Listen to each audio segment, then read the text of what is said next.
Olá, pessoal, que a paz de Cristo seja com todos. Estamos aqui para gravarmos mais um grande debate para o canal e hoje estaremos tratando aqui de uma conversa, um debate no campo das ideias acerca do seguinte tema: o inferno de fogo é literal e eterno? Será um debate entre um imortalista e um mortalista, alguém que defende que as penalidades dos ímpios serão eternas, e alguém que defende que não, defende uma visão contrária, que é a visão do aniquilacionismo, e os perversos serão aniquilados no final das suas consequências, das suas punições. Galera, quero pedir que vocês deixem um like nesse vídeo, compartilhem esse conteúdo em suas redes sociais, beleza? Eu já vou passar a palavra para o Isaías, cumprimentar o pessoal, e também, Isaías, já fale, já no início da sua fala, você vai ter 6 minutos, o que você vai defender acerca do tema, beleza? Fica à vontade, você está com a palavra, 6 minutos. Beleza pura. Então, meu nome é Isaías, né? Eu sou membro aí da Igreja Adventista do Sétimo Dia. Eu vou estar representando aqui a linha do aniquilacionismo, né? Nesse debate. E eu tenho uma variação dentro do aniquilacionismo, né? A forma como eu percebo na Bíblia, ela é aquele que o pessoal chama de condicionalista gradual, né? Porque no, na punição final dos ímpios, né, eu percebo que durante algum tempo haverá uma agonia física, literal, dos ímpios na punição final, mas depois ele é exterminado. Né? Então, essa é a linha do aniquilacionismo que eu percebo biblicamente e que eu vou propor aqui esta linha de interpretação. Esse tema, a meu ver, não é um tema que, através da história, poderia levar alguém para o inferno. Né? Eu não vejo como uma grande heresia histórica, né? Igual tem o nosso irmão aí, Roneilson, que vai defender uma linha que é imortalista. Né? A minha linha é mortalista. Eu percebo que, através da história, uma dúvida ou uma compreensão errada nessa crença não levaria ninguém à perdição. No entanto, no meu entendimento, nos últimos dias isso sim se tornará muito comprometedor para a fé, porque eu percebo também biblicamente que naquele último engano que Paulo fala, né, em Tessalonicenses, do anticristo, que virá com toda sorte de mentiras e engano, se a alma ela é mortal e os imortalistas, né, estiverem equivocados, e o inimigo utilizar desse gancho aí para enganar muita gente, isso vai ser muito perigoso. Por isso que é muito importante a gente ver qual que é a linha correta da interpretação biblicamente. Porque senão, nos últimos dias, imagina uma brecha de uma crença equivocada, muitos, por exemplo, acreditarem que Paulo está aparecendo por aí, Pedro, e as almas dos profetas e santos do passado, trazendo mensagens de engano.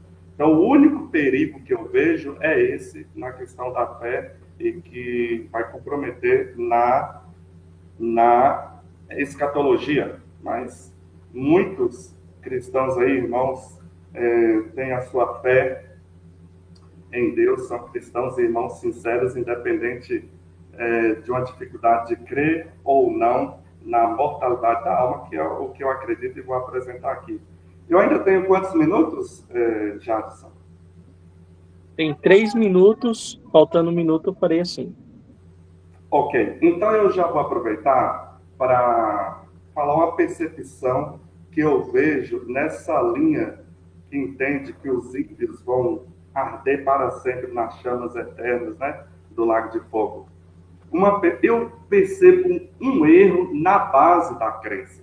Para mim, há um defeito justamente no fundamento, no alicerce, que é a questão de atribuir a pessoas perdidas imortalidade, atribuir vida eterna a pessoas perdidas.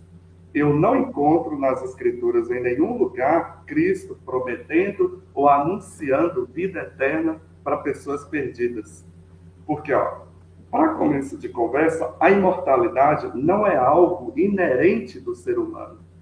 Né? Em 1 Timóteo 6,16, diz que só Deus possui a imortalidade. Somente Deus. E lá, quando o pecado entrou no mundo, né, a serpente promete vida eterna, mesmo separada de Deus, para Adão e Eva. Né? Mas a gente sabe que ela era um engano. E no capítulo 3 de Gênesis, versos 22 e 23, lá tem um momento que Deus fala bem assim: o homem se tornou como um de nós, conhecedor do bem e do mal, para que ele não coma da árvore da vida e viva eternamente. Aí o texto segue lá mostrando que Deus enviou dois querubins e Adão e Eva foram expulsos do Éden e eles não tiveram acesso à árvore da vida, o que poderia condicionar a eles vida, viver eternamente. Então eles não tiveram acesso à árvore da vida. 1 minuto. Imortais. 1 minuto, né? Aí João 11, 25, 26, Cristo promete vida eterna somente aos que creem nele, aquele que crê nele, né? Vai ter vida eterna. E eu gostaria de fazer a minha pergunta já para começar aí, para o irmão Vaneilson, sobre essa questão. Eu vou dar uma pergunta dupla aí. Essa questão, como é que você encontra na Bíblia Deus ordenando ou dando ao homem imortalidade, mesmo ímpio?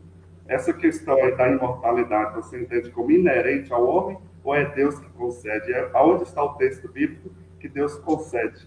Eu queria deixar uma outra pergunta que é bem carona nessa, que é o seguinte: a imortalidade, é um defeito que eu vejo na crença da imortalidade. Afinal de contas, a alma é imortal, porque eu sei que o Roneilson vai falar de um outro conceito de morte, né? Que a morte é uma morte espiritual e os ímpios vão Deu estar. tempo. Ah, deu tempo. Depois eu termino essa pergunta. Beleza. Isaías, depois você vai ter que repetir a pergunta, porque agora o Ronilson vai fazer a introdução dele, aí depois você repete a pergunta que ele vai responder. Vai lá, Ronilson, você tem 6 minutos, fica à vontade. Primeiramente, tá ouvindo o áudio, gente? Primeiramente, uma ótima tarde para todo mundo, né? E ótimo dia e ótima noite para os que irão ver este vídeo novamente depois. E eu estarei defendendo a crença, né, de que os ímpios sofrerão eternamente, né? E indo primeiramente para um lado filosófico, temos a seguinte questão: já que a imagem, né, de um sofrimento eterno é algo ruim de se pensar, né, é normal que haja, né, na minha linha de raciocínio, tentativas, né, de melhorar, né, essa condição para o ímpio. Então, eu acho mais razoável, né, que tentem melhorar do que piorar. Né? E, enfim, né, temos várias maneiras, né, de tentar, né, dizer que é ruim, né, mas não tão ruim assim como dizem. Né? Outro detalhe, né, em relação ao aniquilacionismo, né, que será a visão do meu lado Isaías, é que, a meu ver, ele se torna um funil, né, curiosamente, para o preterismo total, né, conforme eu vou mostrar mais adiante. Mas por quê? Né? Porque a crença de um sofrimento eterno, né, num inferno eterno, separado do reino, ela está mais de acordo com o que a Bíblia diz. Né? Isso é o que importa. Né? E eu vou separar em 3 questões. Né? Primeiramente, o conceito de 2 lugares, o conceito de 2 eternidades, né? E o conceito de morte como separação de Deus, né? E, neste caso, do reino. Né? Primeiramente, o conceito de 2 lugares. Né? Quando a gente vai para Mateus 25, né, fala do reino que foi preparado desde a fundação do mundo, e também fala do fogo eterno que foi preparado. Ou seja, existem 2 lugares preparados. Né? Uns irão para o reino e outros irão, neste caso, para o fogo eterno. Quando você vai para Mateus 13, né, do 41 ao 43, diz o seguinte: o Filho do Homem enviará os seus anjos, e eles colherão do seu reino tudo que causa escândalo, e os que praticam iniquidade, né, e lançá-lo-ão na fornalha de fogo. Ali haverá choro e ranger de dente. Aí a resposta: então os justos resplandecerão como o sol no reino de seu Pai. Ou seja, enquanto os ímpios estão no fogo, né, chorando e rangendo os dentes, né, os justos estarão, neste caso, no reino. Né? E o seu, aí fala, né, do corpo glorificado, né, resplandecerão como o sol no reino de seu Pai. Então a gente vê claramente uma divisão. Né? Uns estão no reino e os outros estão no fogo. Né? Lucas 13, 28 também vai dizer a mesma coisa. Ali haverá choro e ranger de dente quando virdes Abraão, Isaque e Jacó e todos os profetas no reino e vós, porém, lançados fora. Então, existem dois lugares, né? O reino e um lugar à parte do reino, qual os ímpios chorarão, né? E prantearão lá, né? Haverá choro e ranger de dente. Outro detalhe nessas passagens é que o texto diz o seguinte, né? Que são os anjos que pegam os ímpios e lançam no fogo, né? Diferentemente da perspectiva maioria dos aniquilacionistas, né? Que acredita que será o inferno, né? Que cairá em cima dos ímpios. O texto diz que depois do julgamento de Mateus 25, né? Os anjos que pegarão os ímpios e lançarão no fogo. Né? Então a gente vê claramente, né? A distinção de dois lugares. Enquanto os uns estarão no reino, os outros estarão fora, né? Onde chorarão e prantearão. Então vemos claramente o conceito de dois lugares, né? Outro detalhe também que eu gostaria de deixar claro, né, que distingue muito essa questão de dois lugares, é quando você vincula Apocalipse 21 com 1 Coríntios 6. Né? Em Apocalipse 21 diz que o vencedor herdará todas estas coisas, né? Enquanto os idólatras são jogados no lago de fogo. 1 Coríntios 6 diz que os idólatras não herdarão o reino de Deus, ou seja, reino, né, e nova criação, que neste caso é todas essas coisas, são escatologicamente sinônimos. Né? Então a gente vê claramente a distinção de dois lugares, enquanto uns estarão no reino, os outros estarão, neste caso, fora dele, né, onde haverá choro e ranger de dente. Agora, o conceito de duas eternidades. A Bíblia é extremamente clara ao afirmar a eternidade do inferno, ou seja, um destino tão duradouro quanto a recompensa dos justos. Assim como a vida e o reino dos justos são eternos, né? Também o são a vergonha e o horror que recairão sobre os ímpios. Né? O fogo que os atormenta é inextinguível, nunca se apaga, sendo descrito como eterno. O castigo é eterno, o tormento é incessante, sem descanso, dia e noite, pelos séculos dos séculos, e as trevas exteriores, símbolo de cárcere e separação definitiva de Deus, também são eternas, né? Conforme fala em Judas 13. As escrituras, portanto, não deixam margens para dúvida. O juízo sobre os ímpios é tão eterno quanto a recompensa dos justos. Então, existe duas eternidades, dois lugares e duas eternidades. 1 minuto. E o terceiro seria, neste caso, morte como separação do reino de Deus. Na Escritura, a morte é frequentemente retratada não apenas como cessação biológica, mas como separação de Deus e do seu reino. O salmista, por exemplo, declara sentir-se como morto alguém de quem Deus já não se lembra. De maneira semelhante, Jesus afirma que o filho pródigo, por estar distante do pai, estava morto e reviveu. Antes da cruz, éramos considerados mortos em delitos e pecados.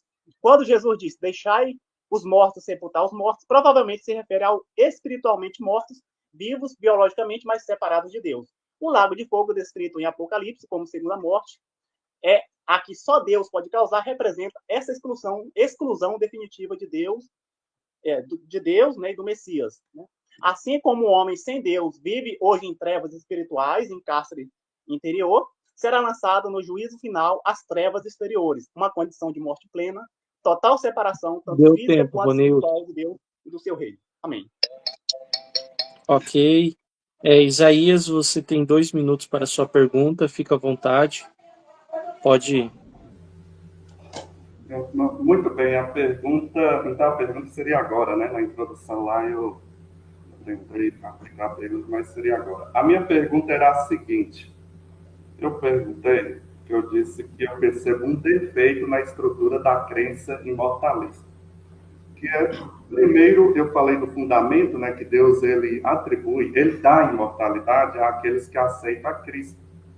Então, onde está a citação bíblica, onde Deus ele promete ou ordena imortalidade ao perdido, ao ímpio, né? Porque a Bíblia trabalha o tempo todo para conceder vida àquele que aceita a Cristo. E nessa mesma carona aí, que eu iria emendar, é a seguinte: o próprio termo, a própria terminologia imortalidade da alma, ela é estranha, tem um defeito aí. Porque, afinal de contas, a alma está morta ou imortal? Né? Como é que você explica isso? Porque o conceito de morte, os imortalistas falam assim, não, mas os ímpios estão mortos espiritualmente lá no Lago de Fogo. E o nome, imortalidade da alma, né? Afinal de contas, você acredita que os ímpios estão mortos ou vivos, ou meio vivos, meio vivo, meio morto, lá no Lago de Fogo da eternidade? A pergunta é essa, depois eu vou seguir daí. Ok, Ronilson, 5 minutos, pode ir. Beleza, né? Ele quer saber essa questão, né? Já que essa questão da imortalidade, né? Já que a imortalidade, ela é um dom concedido, neste caso, aos crentes, né? Está em 1 Coríntios, né? Está em João também, né? Quem tem um filho tem a vida, entre muitas outras passagens. Só que a Bíblia existe um monte de textos, né? E você tem que alinhar todos eles, né? Não ficar apenas com alguns, né? Por exemplo, né? Realmente existe um monte de textos que falam, né? Que o ímpio morrerá. Concordo plenamente. Mas também existe um monte de textos que fala que os ímpios serão excluídos, né, jogados para fora do reino, onde sofrerão eternamente. Existem esses dois textos. Como se não bastasse, né, agora começa a complicar a situação.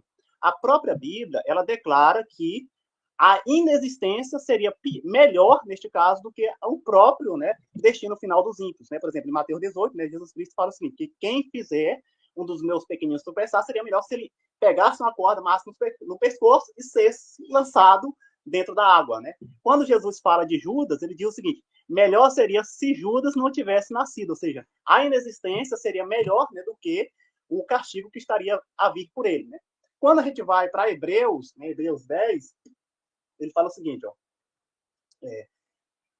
quebrantando alguém a lei de Moisés, morre sem misericórdia, só pela palavra de 2 ou 3 testemunhas. De quanto maior castigo cuidais vós, será julgado merecedor aquele que pisar o Filho de Deus e tiver por profano o sangue do testamento quando foi santificado e fizer agravo ao Espírito da graça. Então, temos realmente textos que falam que o ímpio morrerá, temos textos que falam de uma exclusão, né, para fora do reino, e temos textos que dizem, né, que o castigo final é pior do que esta morte e pior até mesmo do que a inexistência. Então, existem todos esses textos. Né? Agora, vamos alinhar todos eles. Né? A gente tem que alinhar todos eles. Quando a gente vai, né, para os textos do juízo, eles deixam muito claro, né, que esse próprio lugar ele é tido como um tipo de morte. E, curiosamente, em outras passagens, pessoas que estão excluídas, né, de Deus, da presença de Deus, no sentido espiritual, também são comparadas como mortas. Então, quando a gente lê todos esses textos, a gente chega à conclusão que a própria morte do ímpio, né, a segunda morte, que é pior do que a primeira, que seria pior do que a própria existência, né, essa própria situação excluída do reino de Deus. Né? Então, assim como o ímpio, né, longe de Deus, ele está em trevas, mas ele será lançado nas trevas exteriores, o ímpio também, por estar longe de Deus, ele está morto espiritualmente, mas vai chegar um tempo em que ele vai ter uma morte definitiva, né? Ou seja, vai ter uma exclusão, né? Tanto física quanto totalmente espiritual da presença de Deus. Né? Então, a gente, né, que acredita no tormento eterno, a gente acredita, pega todos os textos, não apenas uns. Né? Porque se realmente pegar só aqueles textos que dizem, né, que o ímpio morrerá, pode sim chegar a essa conclusão. Né? Mas quando você alinha, né, todas as escrituras, né, um texto com o outro, você chega, obviamente, a essa conclusão. Né? Tem mais quantos minutos? 2 minutos, né? O debate, né, a questão não é sobre imortalidade da alma, né? Mas aquele texto lá que diz, né, certamente não morrerás, o capítulo 3, ele explica, né? Tu é pó, ao pó retornarás. Então, a morte seria aquilo. E nós acreditamos justamente nisso, né? O que é a morte? Tu é pó e ao pó tu vai voltar, né? E o que os crentes da imortalidade da alma acreditam, né? Não tem mais aqueles que matam o corpo. E o que vai para o pó? O corpo. Então, não tem nenhum problema, né? Nós acreditamos justamente o que está descrito lá em Gênesis, né? A morte, né? Seria neste caso, o corpo vai ao pó, e nós acreditamos também, né, que o corpo também irá ao pó, né? Porque é o corpo que o homem mata, né? Mas em relação a essa questão, sim, os ímpios morrerão. Nós concordamos que o ímpio morrerá. Né? Agora, essa morte, ela seria pior, neste caso, do que o próprio aniquilacionismo ou do que a própria inexistência. Né? Seria essa a crença que a gente defende. Beleza, Isaías, você tem 5 minutos, fica à vontade. Muito bem. Olha, eu, ouvindo a fala do Ronilson, eu percebi... Ronilson. Eu percebi, assim, na minha percepção, assim, uma contradição. Por exemplo, o Ronilson fala bem assim, nós acreditamos que lá na segunda morte no lago de fogo, haverá a morte definitiva do ímpio. Como que houve a morte definitiva se eles estão lá gemendo, gritando? Alguma coisa não morreu aí, entendeu? Na verdade, os imortalistas, eles acreditam numa morte parcial. A morte completa, ela alcança a esfera emocional e psicológica do ser humano, a esfera espiritual e a esfera também existencial. Isso aí é morte completa. Então, enquanto os imortalistas acreditam que a segunda morte, o lago de fogo, será apenas castigo eterno, um tormento eterno, nós acreditamos que é também destruição eterna. Então, é um castigo mais destruição eterna. Entendeu? Inclusive, o castigo, ele é eterno em suas consequências. Depois eu vou apresentar isso aí. Mas, realmente, existe essa parte que é algo que o ser humano nunca viveu, agonizante da experiência da segunda morte. Os ímpios vão agonizar na agonia da segunda morte, na proporção da gravidade dos pecados, mas finalmente irão sucumbir, né? Então, nós entendemos a morte completa realmente acontecendo no lago de fogo. Não dá para falar em morte completa se só aconteceu ali, igual você diz, a morte do tormento espiritual. Percebe que tem alguma coisa viva aí? Tem alguma coisa viva. Se é um tormento espiritual sem fim, por toda a eternidade, tem alguma coisa aí que não morreu, que não está tendo a experiência da morte. E, de fato, tem vários textos na Bíblia que falam da destruição total do ímpio. Tem muitos, mas eu vou ficar só com o Salmo 37, onde tem lá 3 versículos, né? Onde aparecem os verbos que indicam o fim do ímpio. É o verso 9, 10 e 38. São verbos diferentes para falar de fim. Lá fala de exterminado, não existir, ser destruído. E em 2 Tessalonicenses 1,9 também fala, né, da eterna destruição.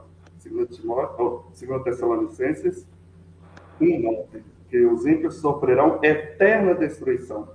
Falta esses verbos aí na crença imortalista, porque eles falam de sofrimento que não tem fim, né, um castigo que não tem fim, e não fala da parte da destruição eterna, do fim eterno, do extermínio eterno. Aparecem vários verbos lá: consumir, eliminar, destruir. Sobre a parte que o irmão falou de lançar, né, que o irmão falou assim, os mortalistas dizem que o ímpio não vai ser lançado, é o lago de fogo que vai cair sobre ele. Não, nós acreditamos que é lançado também, né? Só que no momento que é lançado, a linguagem, ela não é mais literal, que os irmãos entendem literal. O lançar é uma expressão simbólica, mas nós acreditamos, está na Bíblia lá, lançar. Por exemplo, em Apocalipse 20, versos 14, já resolve isso de uma vez por todas. Aqui diz que a morte e o inferno serão lançados no lago de fogo. Agora, como é que um anjo vai pegar a morte pelo chifre e jogar no lago de fogo? Isso não é literal. Entendeu? Então, você tem uma expressão aí simbólica. Então, há uma riqueza de linguagem bíblica, onde você tem construções literais e construções que são figurativas, metáforas, simbólicas. Inclusive, eu vou até deixar essa pergunta para o irmão Neilson, né? Como é que a morte vai ser lançada no lago de fogo? Sim, irmão? Tem? Uhum. É ele que vai fazer a pergunta, então você responde. Não fica para depois, já vai pensando aí, irmão. Vai pensando aí como é que a morte vai ser lançada no lago de fogo. Se o seu entendimento que lago de fogo, quando a Bíblia fala de lago de fogo, a leitura é somente literal, porque eu entendo que existe um aspecto literal, mas existe um aspecto também metafórico, simbólico na descrição do lago de fogo. Deu tempo. A morte é lançada no lago de fogo. Uhum. Ô, Nilson, 2 minutos para a pergunta. Vamos fazer só esse bloco de perguntas e respostas, depois vou deixar um tempo livre aí para vocês conversarem. 2 minutos, ok? Tá bom, tá bom. Eu, inclusive, vou fazer em cima da pergunta, do questionamento que ele fez, em cima do Salmo 37, um monte de textos do Antigo Testamento. Vou fazer questão, né, de fazer em cima desses textos, né? Só que, assim, eles acreditam que será o inferno que vai cair em cima do povo, né? Só que os textos aniquilacionistas, eles não são uniformes. Por exemplo, o Salmo 37 diz que ele cairá pela própria espada, o 73 diz que ele vai escorregar, o mesmo 37 diz que ele vai murchar, o 51, 22 diz que ele vai ser despedaçado, entendeu? Então, nem os textos aniquilacionistas são uniformes. Então, eu queria saber se tudo isso vai se completar na literalidade e também, além desses textos do Antigo Testamento, os textos do Antigo Testamento também dizem que fala da restauração do Estado de Israel também, entendeu? Muitos textos do Antigo Testamento falam da aniquilação, mas também da restauração do Estado de Israel. Eu queria saber se vai acontecer tudo isso, né? Os ímpios vão ser mortos pelas próprias espadas, vão ser consumidos, vão ser despedaçados, vão ser cortados, e que Israel vai ser restaurado no fim dos tempos, já que muitos textos aniquilacionistas também estão ligados a essa restauração étnica no fim dos tempos. Pode responder, Isaías, 5 minutos. 5 minutos. É muito simples. Mesmo que a linguagem é diferente, espedaçado, pegar fogo, seja o que for, em todos esses textos que o irmão citou, tem uma mensagem que está muito clara aí. Eles serão exterminados. Não importa o modo que foi falado, no final tudo significa aniquilado e exterminado. Agora, se você pegar a leitura literal, você tem problema com o Lago de Fogo. Se você pegar os textos do Lago de Fogo literal. Agora, eu estou, mesmo não fazendo a leitura literal do texto que fala despedaçado, virou cinza, esmagado, todos esses textos, eles estão, no fim, passando para nós a mensagem que vai ser exterminado. Certo? Agora, eu vou devolver o mesmo questionamento sobre a questão da construção da linguagem sobre o Lago de Fogo. A Bíblia, quando fala do juízo último que vai cair sobre o ímpio, ela utiliza várias linguagens. Os irmãos imortalistas pegaram uma e fizeram a leitura literal. Mas, na verdade, não existe só uma. E mesmo nessa, se fizer a leitura literal, você tem problema. Por exemplo, vamos pegar Isaías 66, 24. E sairão e verão os cadáveres, né, dos mortos. Que lá fala que o verme, como que é? O verme nunca acaba e o fogo nunca apaga. Eu não estou parafraseando, não estou com o texto aqui, mas é exatamente isso. O verme nunca acaba e o fogo nunca apaga. Só para o irmão ter ideia, se o irmão fizer a leitura literal desse texto, você tem um monte de problema. O lago de fogo vão ser vermes comendo os ímpios? Os ímpios vão estar vivos ou vão estar mortos? Olha só, nesse cenário aí, os ímpios estão mortos, destruídos, estão ali só os cadáveres dos ímpios e os vermes estão lá, para sempre. Eu tenho 1 minuto? Então, eu vou pedir para o irmão explicar como é que aplica literal os vermes que nunca acabam e o fogo que nunca acaba ao mesmo tempo. E também tem onde Cristo fala das trevas, tem outro lugar que fala do fogo consumindo, do fogo não consumindo. Então, existe várias figuras de linguagem que são construídas para falar do extermínio do ímpio. E depois eu vou mostrar aqui que se você pegar uma delas literal, para falar de lago de fogo eterno, você tem um problema de contradição. Dentro do próprio texto, você vai ter uma contradição que você não vai conseguir encaixar essa leitura. Né? Mas depois aí. Pode responder, irmão? 5 minutos são neus, fica à vontade. Beleza. Ó, gente, a minha pergunta foi em cima do arsenal, entendeu? Eu fiz questão que ele usasse a maior arma que ele tem, né? Que são um monte de textos do Antigo Testamento. Fiz questão, né? Só que esses textos, eles não são uniformes, né? Um fala que o ímpio vai tropeçar, outro que ele vai cair sobre a própria espada, que ele vai murchar, entendeu? Então, para tentar deixar uniforme, a pessoa vai dizer, não, mas é um símbolo de que o ímpio morrerá. Só que nós também cremos, né, que o ímpio morrerá, né? Outro detalhe, né? Neilson, mas só que teve outra pergunta que também ficou sem resposta. Não sei se ele esqueceu, mas é normal, né? E os textos também que falam da restauração do Estado de Israel, né? Porque muitos textos que falam do aniquilacionismo dos ímpios também estão atrelados à restauração de Israel, né? Com o templo e tudo mais, entendeu? Como é que ficam esses textos, né? O que o aniquilacionista vai fazer? Vai literalizar, né? Ou vai literalizar em parte, neste caso, os textos que falam da morte do ímpio, né? Já que são mortos de várias formas, e vão alegorizar Israel, dizendo que ali é uma figura, né, nos casos, uma representação da realidade que se cumpre na igreja, entendeu? Então, nem mesmo, né, até mesmo os aniquilacionistas, eles são seletivos nesse método de interpretação, né?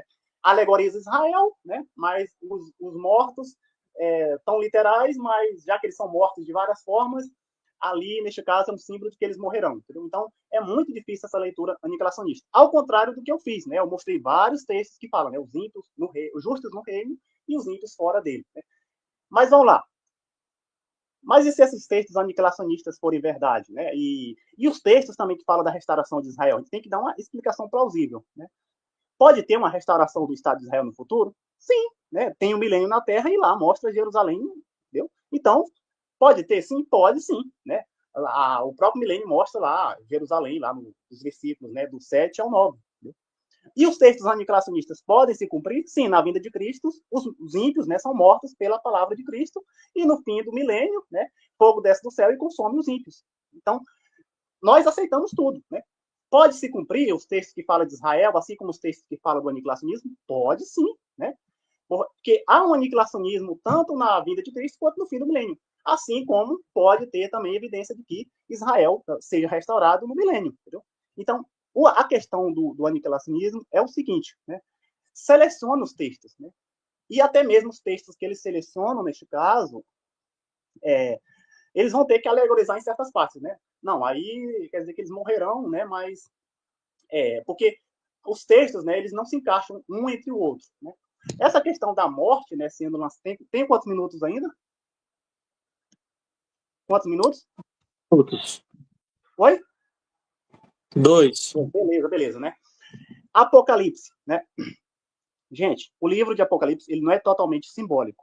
Ele é majoritariamente simbólico. O que é literal é confirmado em outras partes das escrituras, entendeu? Por exemplo, a morte, né, antes dela ser lançada no Lago de Fogo, ela estava andando sobre a Terra, no capítulo 6. Né? Agora a gente vai alegorizar a Terra, já que a morte está andando sobre a Terra? Não, entendeu? No céu tem anjos que são literais, mas tem um cordeiro. A gente vai alegorizar os anjos, o céu, já que tem um cordeiro lá? Não, né? O Jesus, né, glorificado, sai uma espada da boca dele. A gente vai alegorizar agora Jesus, né, já que sai uma espada da boca dele? Não. Né? Por quê? Porque o que é literal é confirmado em outras partes das escrituras. Né? O texto fala que o diabo e os ímpios vão para o fogo? Sim. Né? Mateus 25, 41 diz que o diabo vai para o fogo. O texto diz que o diabo vai ser atormentado? Sim. Mateus 8, né, 29 e 30 fala, né, que o diabo questiona, vieste nos atormentar antes do tempo? Né? Tem texto que fala que os ímpios também serão lançados no fogo. Há vários textos, entendeu? Então, a gente tem que entender, neste caso, né, é saber qual o critério que a gente vai utilizar, né, para saber o que é literal e o que é figurado. Né? O fato de algo literal estar perto de algo simbólico não significa que seja tudo simbólico. Acabou? 1 minuto. 1 minuto, né? E já o texto lá de Mateus 13, né, não dá para você alegorizar, porque seria estranho, né? Todos os casos que mostram, né, os anjos no fim dos tempos são literais, né? Aí só ali, neste caso, não seria. Né? Seria um pouco estranho, né?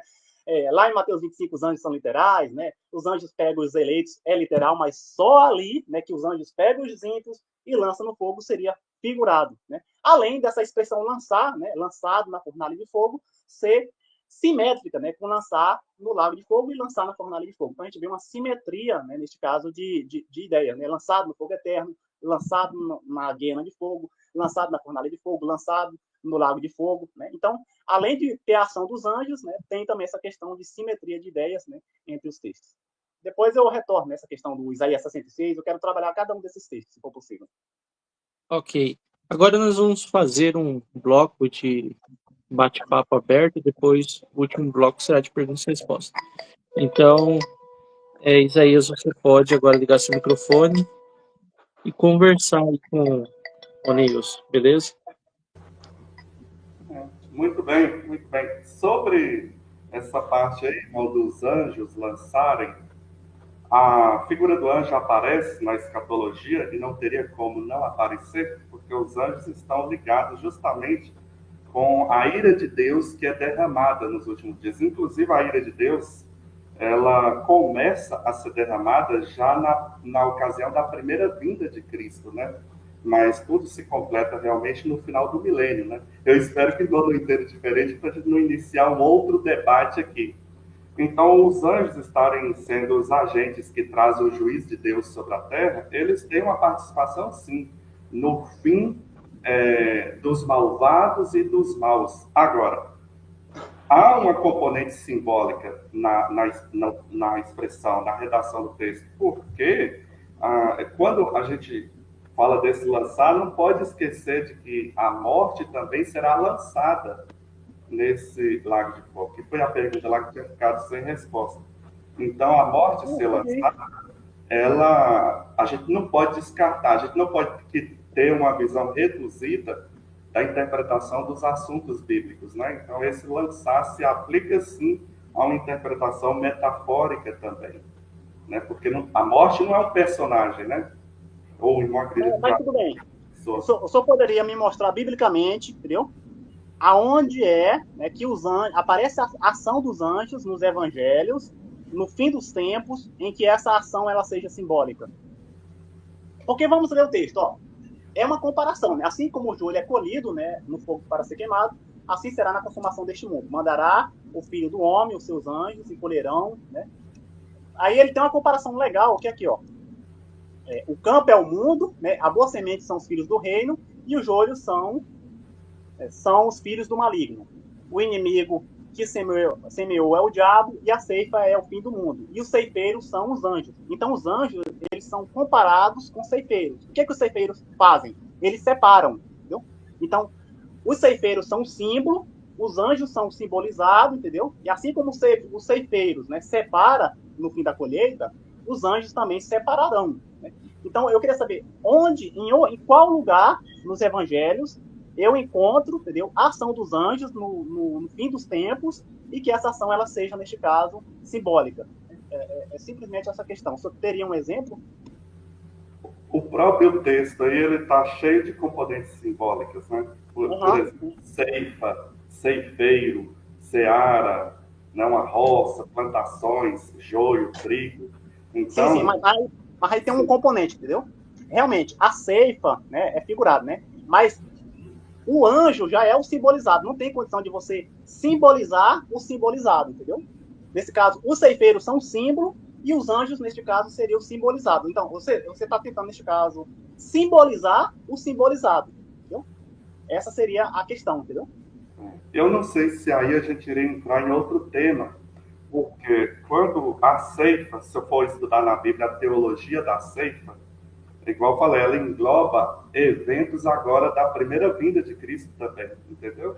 E quando você tem que esgotar o material bíblico sobre essa ceifa, esgotar material bíblico sobre lançar, procura tudo na Bíblia que fala sobre lançar. Mas é a mesma estrutura, entendeu? Oi? É a mesma estrutura linguística, entendeu? Por exemplo, a gente viu que reino e nova criação são a mesma coisa, entendeu? Herdará todas essas coisas. Quando a Bíblia fala mas como isso vai acontecer na realidade, a Bíblia descreve mais adiante. E mostra as trombetas, as pragas, os anjos derramando as pragas sobre a terra. Isso aí é a ceifa. Né? Isso sim, aí mas é assim, ceifado, entendeu? A ira de Deus. Seria um texto, né, que fala da atuação dos anjos no fim dos tempos, entendeu?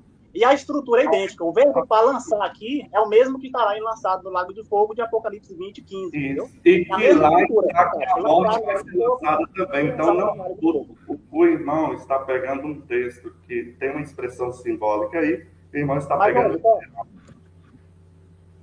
A expressão lançar, ela é simbólica no texto. É só um assunto dentro da Bíblia inteira. O que significa esse lançar? Quando a gente vai ver na Bíblia inteira, são os juízos de Deus sendo derramados sobre a terra, sobre os ímpios. Isso, na prática, é isso que acontece. E o final dos ímpios representa até a morte ter sido lançada. Por quê? Para até a morte ter sido lançada, é porque a morte vai desaparecer também. Não, mas Então, aí, ó, é como eu falei, Apocalipse, ele tem uma mescla do que é literal e o que é simbólico, entendeu? Por exemplo, lá no céu tem o cordeiro, que é simbólico, mas ao mesmo tempo tem os anjos, né, que são realmente literais, entendeu? Então não temos nenhum problema com Apocalipse. E o que é literal é confirmado em outras partes das escrituras, entendeu? O que eu queria saber é porque, assim, para quem está assistindo, entendeu? Vocês acreditam que será o inferno que vai cair em cima do povo, né? Ou seja, para vocês, o fogo de Apocalipse 29 é o mesmo de Apocalipse 20:10. Se você realmente dizer, né, que esse lançamento feito pelos anjos é literal, então essa conexão que vocês fazem com o versículo 9 com o versículo 10 de Apocalipse, ela praticamente se desmancha, entendeu? Então, não, eu queria saber não. onde é que tem a atuação dos anjos Meu no texto entendimento, simbólico. lançar não é literal. É um símbolo, é um verbo simbólico. Lançar é simbólico. E eu já demonstrei biblicamente que é. Porque literalmente o que acontece é que o fogo está caindo sobre a terra. Os anjos estão trazendo as pragas, os anjos estão destruindo os ímpios, e eu mostrei com o fim da morte que lançar é um verbo simbólico da profecia. Como Mas é assim, que, como é que o irmão explica a morte ser lançada também? Do mesmo jeito que sim, os sim, eu anjos. expliquei.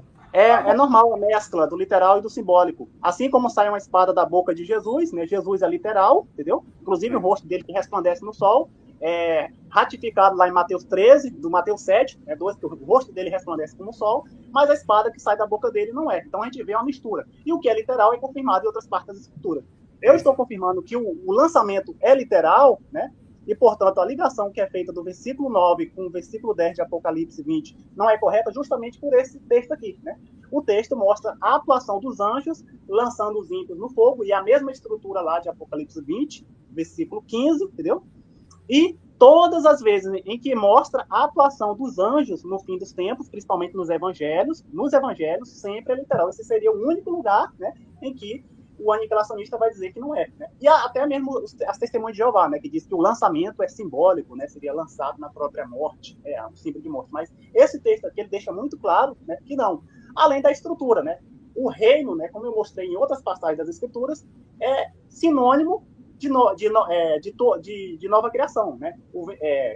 Herdará o reino e herdará todas essas coisas, entendeu? Então, esse texto aqui, né, ele praticamente parece desmanchar, né, essa ligação que vocês fazem, né, do fogo que desce do céu, de Apocalipse 29, com o lançamento do diabo no lago de fogo.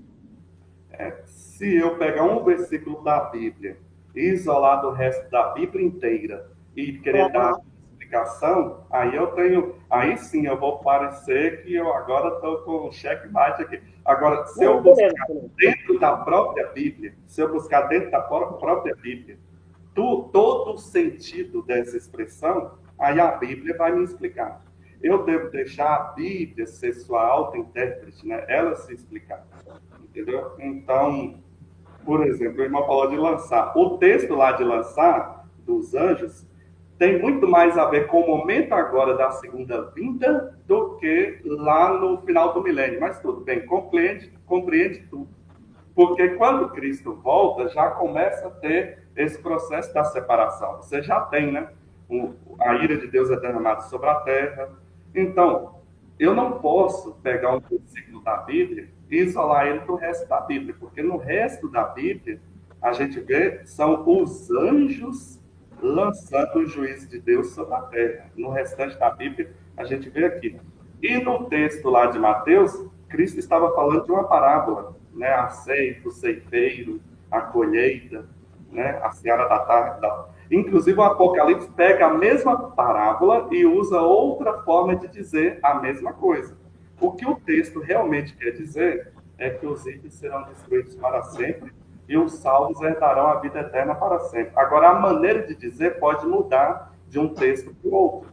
No Apocalipse fala da seara também e da colheita, e lá já mostra claramente que são os juízos de Deus vindo e destruindo o ímpio, a terra sendo ceifada. Né? Então, são duas formas de dizer uma única coisa, que é que no final, no reino de Deus, nós teremos somente o povo salvo, né? O povo de Deus, e o ímpio vai perecer para sempre, né? Mas, beleza, para não ficar muito monótono nessa questão aí, entendeu? Acho que quem já está assistindo pode chegar, né, à conclusão que quiser. Eu vou pegar um texto que o senhor gosta, vocês gostam muito, né, que é Isaías 34:10. Né? Vocês acreditam que Isaías 34:10, né, que seja, neste caso, deixa eu ver, que fala lá que para sempre sua fumaça, né, ou seja, da mesma forma que aconteceu em Edom, né, vai acontecer com os ímpios, né, lá em Apocalipse. Vocês ligam Isaías 34:10 com, neste caso, Apocalipse 14, né, do 9 ao 11. Essa é a ligação que vocês fazem. Eu queria saber, que assim como essas linguagens são parecidas, por exemplo, tem textos que mostram, né, o Senhor Jesus vindo com espada, né, vindo em carruagem como guerreiro sobre a nuvem no fim dos tempos. Só que existem também textos, né, que mostrando o Senhor vindo sobre as nuvens, vindo como um guerreiro sobre cidades. Isaías 19. Eis que vem o Senhor cavalgando sobre uma nuvem veloz e entra no Egito. Entendeu? E justamente Isaías 34 diz, porque a minha espada se embriagou nos céus. Né? Aí mais à frente, a espada do Senhor está cheia de sangue. Que é uma cena idêntica, tanto a Apocalipse 19, quanto, neste caso, 1 Tessalonicenses 4. Né? Eu queria saber se, para você, a vinda de Jesus, né, será da mesma forma como ele veio aqui em Isaías 19, né, em Isaías 34, lá no Salmo 18, já que a mesma linguagem é aplicada também para aquela cidade, né? Vinda do Senhor em juízo para aquela cidade, neste caso. A mensagem transmitida é a mesma. São linguagens diferentes para transmitir uma mesma mensagem, que Cristo virá em toda a glória e poder, destruindo o ímpio e salvando o justo. Né? Nuvens, cavalos, guerreiros. No final dá tudo no mesmo. O objetivo da mensagem é mostrar que Cristo vem em grande glória e poder, destruindo o ímpio e salvando o justo. A forma da descrição muda. É aqui que eu pego os irmãos, porque são vocês que pegam uma descrição e querem literalizar. Porque aqui no caso de Isaías, o objetivo da mensagem de Isaías é o mesmo de Apocalipse. Né? Apocalipse usam as mesmas palavras, né? Isaías 34:9 fala assim, ó, que Edom iria arder em fogo. Em Apocalipse usa o mesmo elemento também, arder em fogo. Aqui fala enxofre, no verso 9, fogo e enxofre. Não é qualquer fogo. O enxofre, ele tinha muito maior poder de extermínio do que o fogo da madeira. O fogo de enxofre, ele tem um poder maior de extermínio. Então, aqui está justamente passando a mensagem que esse fogo aqui vai exterminar o mal. Então enxofre, outro elemento que aparece lá no Apocalipse, nem de noite nem de dia, a sua fumaça subirá para sempre. Essa expressão aqui, a gente sabe que Edom não está lá em fumaças até hoje para sempre. Mas ela foi utilizada para mostrar o final total de Edom. Então, essa mesma linguagem, por isso que a gente tem que deixar a própria Bíblia se interpretar. Quando eu vou para Apocalipse, que fala que os ímpios estarão sob uma fumaça que nunca passa, para sempre, fogo e enxofre, noite, dia e de noite, para sempre. O profeta está utilizando uma linguagem que o profeta anterior já tinha utilizado. Então, eu não posso fechar a Bíblia e dar a minha explicação. Eu tenho que deixar a Bíblia explicar, fazer a interpretação dela para essa expressão idiomática aqui. E dentro da Bíblia eu encontro que a expressão idiomática está querendo dizer uma destruição irreversível. Né? Então, arder, enxofre, fogo, a fumaça para sempre, literalmente não encaixa. Aí as leituras literais, a gente tem um problema. Por quê? O juízo final, uma hora ele é descrito mostrando que o ímpio vai arder, né, no fogo para sempre. No meu entendimento, isso quer dizer o seguinte, que ele nunca mais vai voltar. Vai ser destruído de uma forma que ele não vai ressuscitar, não tem volta. Quando eu falo assim, isso aqui está no fogo eterno, eu quero dizer que... Então, o que eu quero dizer é que uma hora a profecia fala do fogo, outra hora fala do verme. E as duas coisas não casam literalmente. No mesmo texto que fala o fogo não apaga, fala também que o verme não morre. Eu posso responder agora? Aonde tem fogo não tem como ter verme, irmão, entendeu? Tanto Jesus falou isso também. Vamos lá para a questão de Edom. Então, isso aí é porque para entender simbolicamente. O que o texto está falando é que a destruição será total, né? De uma forma cabal. O mal vai ser destruído de forma cabal. Então, quando os textos estão diferentes um do outro, você tem que pegar a mensagem que eles estão transmitindo. Porque se você for literal, você vai ter uma contradição aí. A Bíblia está em contradição. No mesmo lugar que fala o verme não morre, o fogo não apaga. E outra coisa, no lugar que fala do verme, é o cadáver. É o cadáver. Já tem outro texto que fala que é um morto-vivo. Entendeu? Então, você... Enfim, bora ficar com coisa. Com Isaías. É porque, tipo assim, ó, deixa eu falar. É por isso que eu digo que o aniquilacionismo, ele é um funil, neste caso, para o preterismo total. Né? Porque o aniquilacionista, ele vai pegar o texto de Isaías 34 e vai linkar com Apocalipse 14. Só que os preteristas, eles fazem o mesmo. Eles pegam Jesus vindo sobre as nuvens, entendeu? Vários textos de Jesus vindo como um guerreiro, né? E interpretam ali à luz de textos como Isaías 19, que Isaías 19, Deus vem em juízo e ele vem também sobre as nuvens, como um guerreiro. Entendeu? Então ele diz, olha, da mesma forma que foi lá em Isaías 19, Salmo 18, Isaías 13, e até mesmo o texto da espada lá de Edom, vai ser no fim dos tempos. Ou seja, Jesus já veio no ano 70. Mas qual é o erro dele? São expressões parecidas em contextos diferentes. Né? Vamos pegar lá. A vinda do Senhor Jesus no fim dos tempos, ela está ligada à ressurreição. Né? E essa ressurreição, ela tem como modelo a ressurreição de Jesus, né? Que foi literal. Entendeu? Então, um problema. O anjo lá em Atos 1, ele vai dizer o seguinte, da mesma forma que vocês estão vendo Jesus subindo, Jesus irá descer. Então, embora sejam expressões parecidas, o contexto não é o mesmo. O caso de Isaías 34, né, e Apocalipse 14 também são os mesmos. Né? Por exemplo, como eu sei? Vamos lá para o texto de Isaías 34. Isaías 34 fala que os montes se derreterão ou inundarão com sangue. Isso é o quê? Uma hipérbole. Monte não se inundou de sangue. Mais à frente diz, e sua terra se embeberá com sangue, e seu pó se engrossará com gordura. Ou seja, todo o contexto é hiperbólico. Né? Aí no versículo 11... Você hipérbole no Apocalipse. Porque calma. No texto do Apocalipse. Só terminar. Sempre é a mesma expressão. Aí o versículo 11 diz que animal vai morar. Se no 10 fala que nem de dia nem de noite se apagará, no verso 11 diz que o pelicano morará. Então, o texto todo é hiperbólico. Agora vamos aplicar o mesmo conceito lá para a vinda de Jesus. Né? 1000 anos depois, né, a besta e o falso profeta ainda estava lá. Né? O fogo, né, é ligado à questão da guiena. Né? E quem ouvia sabia, né, que a guiena era um lixão que passava o ano inteiro queimando. Então, esses aspectos mostram, né, que mesmo sendo a mesma expressão, o contexto que rodeia cada um são diferentes. Né?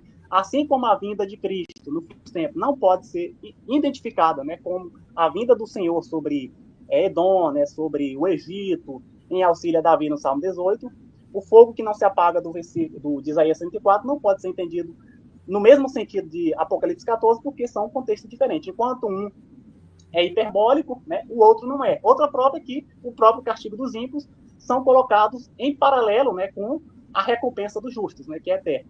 Entendeu? Então, temos essa questão. E é por isso que eu digo, né, o aniquilacionismo, sem querer, ele se torna uma porta, né, para o preteísmo, já que os dois utilizam a mesma base. Né? Pegam expressões parecidas, mas esquecem o contexto, né, em que ambos estão, neste caso, ligados. Se não quiser falar, pode falar. Mas o castigo dos ímpios, irmão, em paralelo com a ressurreição, com o justo na vida eterna, não é muito mais para mostrar oposição do que semelhança no texto aí. Porque, assim, no caso dos justos, para ele receber a vida eterna, o justo, ele aceitou Jesus. Jesus é a vida, né? Inclusive, o Evangelho de João começa assim, mostrando que a vida, na verdade, é Cristo. O próprio Cristo é a vida eterna. Ela não tem fim e também não tem início. A vida eterna é isso. E quem aceita Cristo entra na vida eterna. É muito diferente do castigo.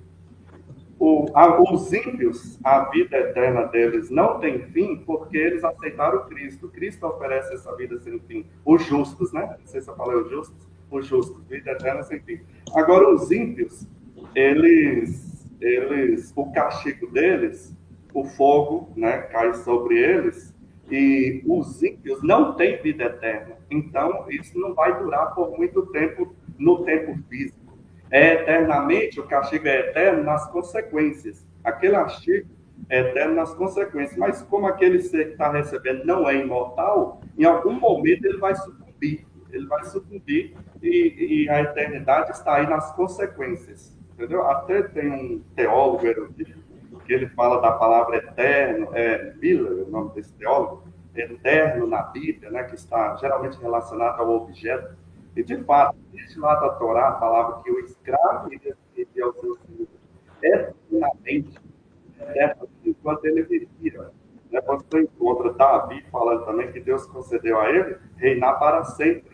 Aí, mais adiante, fala que o reinado dele foi 40 anos. Né? Então, essa palavra eterna está muito relacionada ao objeto que está recebendo. No caso dos ímpios, eles não têm vida inerente neles.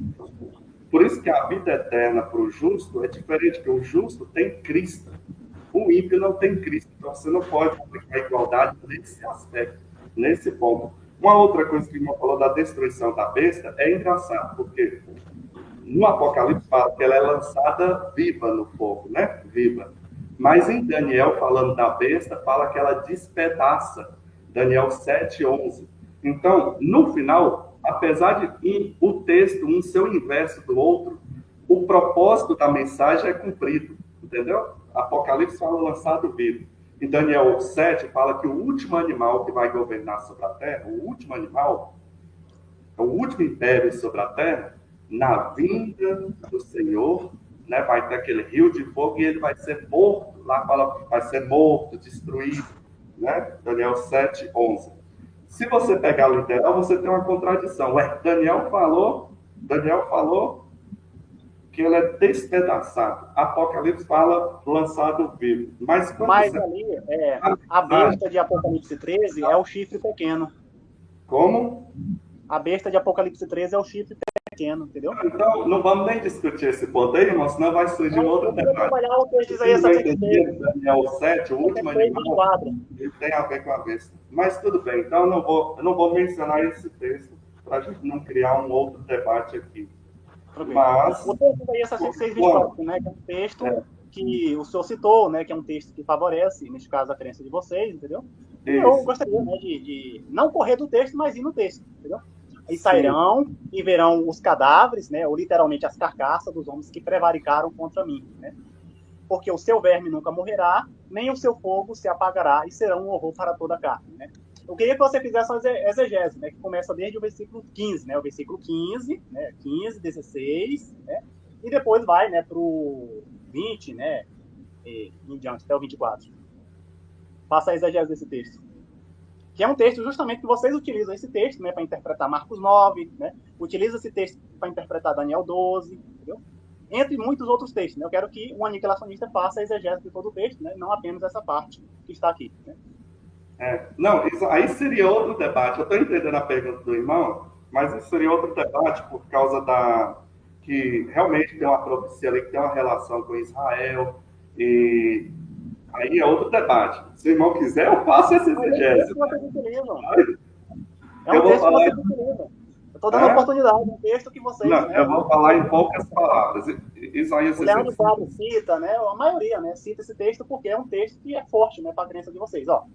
Olha o que o texto está dizendo. Porque como novos céus e a nova terra que hei de fazer estarão diante da minha face, diz o Senhor, assim também há de estar a vossa posteridade, né, vossa descendência e o vosso nome. E será que desde uma lua nova até outro, e desde um sábado até outro, virá toda a carne adorar perante mim, diz o Senhor, né? E sairão e verão os cadáveres dos homens que prevaricaram contra mim, porque o seu verme nunca morrerá, nem o seu fogo se apagará, e será um horror para toda a carne. Ou seja, eles vão adorar todo sábado no novo céu e na nova terra, entendeu?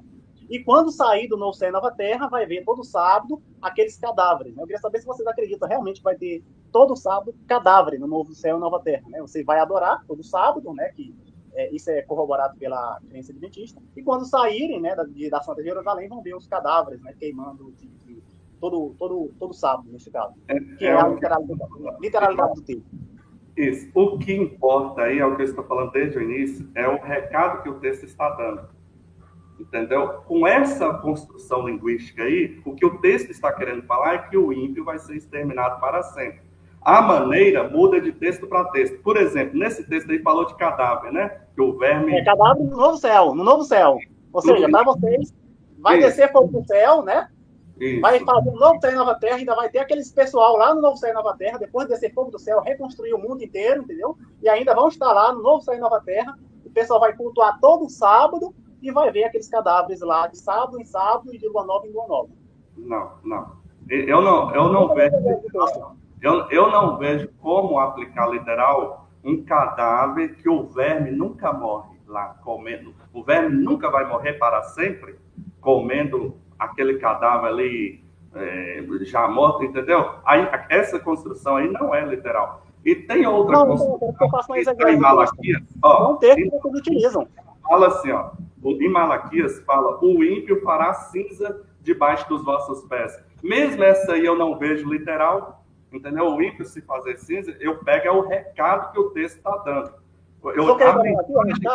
Daí é que o ímpio vai ser exterminado. Não precisa ser cadáver, ou cinza, ou verme que não morre. Irmão, essa questão do verme que não morre, o irmão está aplicando aí no contexto de Israel, mas Jesus citou isso aí também, né? Para falar da questão do ímpio, Jesus falou: o fogo não apaga e o verme nunca morre. Só que se o irmão pegar quem tenta pegar literal é vocês, quem sei. Se tentar pegar literal, você tem um problema, tem uma contradição, porque aonde tem fogo não tem verme. Agora, lá na Guiena, sabe o que acontecia no Vale de Inom? Faz uma exegese do texto aí. Tinha lugar, deixa eu só falar. Na terra, né, vai ter gente queimando de mês em mês, entendeu? O cadáver. Deixa eu só terminar o pensamento aqui. Pode arrochar. Eu vou dizer que na Guiena, Jesus está utilizando, e o profeta Isaías está recorrendo à imagem do Vale de Inom, da Guiena, onde as pessoas jogavam lixo, cadáveres, corpos mortos para queimar, só que tinha canto que o fogo não ia, e aí os vermes é que comiam aqueles cadáveres. Ele utiliza duas figuras no mesmo versículo, a do fogo e a do verme, para dizer, na verdade, que o ímpio vai ser exterminado para sempre. O objetivo é esse. É isso que quando a Bíblia descreve o juízo de Deus, uma hora fala fogo, outra hora fala verme, outra hora fala trevas exteriores, não é nem fogo mais, é lançado para trevas exteriores. Então, tem um lugar que fala que é uma cova bem funda, onde os mortos a cama e as cadeiras deles. Então, há várias construções para no final falar o seguinte: destruição total, cabal, absoluta do ímpio. Qualquer um desses textos, apesar da construção ser diferente uma da outra, o recado e a mensagem que o texto está transmitindo é sempre o mesmo. Então, é um texto que exige interpretação. Né? Tá bom.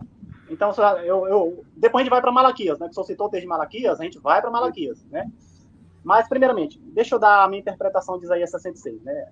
Concordem quem quiser. Quem não quiser concordar, quem não concorda.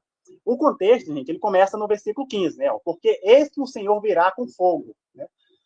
O Senhor virá, sim, isso é literal. Inclusive, é a mesma citação lá de 2 Tessalonicenses 1,7, né? O Senhor virá, entendeu? Agora, bora lá. Vamos pro resto. E os seus carros como um torvelinho, para tornar sua ira em furor, e sua repreensão em chamas de fogo. Então, o Senhor vem com uma carruagem, entendeu? Porque com espada e com fogo, e com a sua espada entrará o Senhor em juízo com toda a carne, e os seus mortos serão multiplicados. Então, o Senhor, ele vem em fogo, em carruagem, com espada, matando geral. Então, a vinda do Senhor é literal? Sim, é literal. Mas ele vem com carruagem, vem com espada na mão, matando geral. Agora, vamos para a aplicação. Isso aqui é o que está na profecia. Vamos para a aplicação que é feito dela, né? O Salmo 104 diz que ele faz das nuvens o seu carro. E, curiosamente, Cristo vem em cima das nuvens. Então, ele vem, mas não em carro, ele vem sobre as nuvens. Muitas passagens do Novo Testamento, inclusive Apocalipse 19, diz que a espada de Deus é a sua palavra, né? Inclusive Isaías 49, versículo 2, ele fez a minha boca uma espada aguda. Então, a gente vê que uma coisa é o que está na profecia, outra coisa é o que está na aplicação, né? Isso aqui é na vinda dele, viu? E a ideia é retomada novamente aqui no versículo 22, né? Porque como novos céus e nova terra que hei de fazer estarão diante da minha face, diz o Senhor, assim também há de estar a vossa posteridade e o vosso nome, né? Ou seja, aqui está falando de Israel, né? Mas isso aqui é cumprido na igreja no conceito do novo céu e nova terra. Esqueci também de citar. No versículos anteriormente diz que o povo serão trago por animais, né? Em liteiras, em animais. Só que no fim dos tempos eles serão tragos, sim, mas serão tragos pelos anjos. Então, uma coisa é o que está na profecia, outra coisa é o que está na aplicação. Pode continuar? Agora nós vamos para o terceiro bloco. Então, você pode falar, você tem 5 minutos, beleza? Aí depois o Isaías tem 5 minutos também. Beleza. Tá bom. Pode continuar nesse caso, né? Sim. Tá. Então a gente vê, gente, que uma coisa é o que está na profecia, outra coisa é o que está na aplicação que é feito dela, entendeu? Então, o novo céu e a nova terra de Isaías é um novo céu e nova terra judaico. Né? O novo céu e nova terra lá de Apocalipse é um novo céu e nova terra universal, né? E, curiosamente, né, no conceito do fim, né, o próprio lago de fogo é tido como um tipo de morte. Né? Então, o que o texto está querendo transmitir aqui? Né? Que assim como a adoração é contínua, né, de lua nova em lua nova, de sábado em sábado, simboliza, neste caso, uma adoração contínua, o horror também, né, será também contínuo. Né? Outro exemplo que a gente poderia dar justamente em Isaías 66 é o 65, né, que fala de novo céu e nova terra, entendeu? Mas esse novo céu e nova terra, as pessoas terão idade de árvore, né? E a gente sabe que idade de árvore é uma metáfora, neste caso, para a vida eterna. Então, neste caso também, né, esse horror, né, que acontece de mês em mês, né, é uma metáfora para horror eterno, inclusive a mesma palavra hebraica, né, que está lá em Daniel 12:2. Né? Então, uma coisa é o que está aqui na profecia, outra coisa é que é feita na aplicação dela no Novo Testamento. Eu gostaria de citar o texto de Malaquias 4, né, que é um texto muito citado pelos nossos amigos aniquilacionistas, porque eis que aquele dia vem ardendo como fornalha. Né? O dia, gente, é uma fornalha, gente. Olha que bacana. E todos os que cometem impiedade serão como palha. E o dia que está por vir abrasará. Então, o dia é uma fornalha, entendeu? E os ímpios serão, neste caso, uma palha. Isso aqui é uma resposta ao que está acontecendo no capítulo 3. Né? O capítulo 3 vai dizer o seguinte, ó. Capítulo 3. Ora, nós reputamos por bem-aventurados os soberbos, também os que cometem impiedade. São edificados, sim, eles tentam a Deus e escapam. Então, no 3:15 diz que os soberbos que cometem impiedade tentam a Deus e escapam.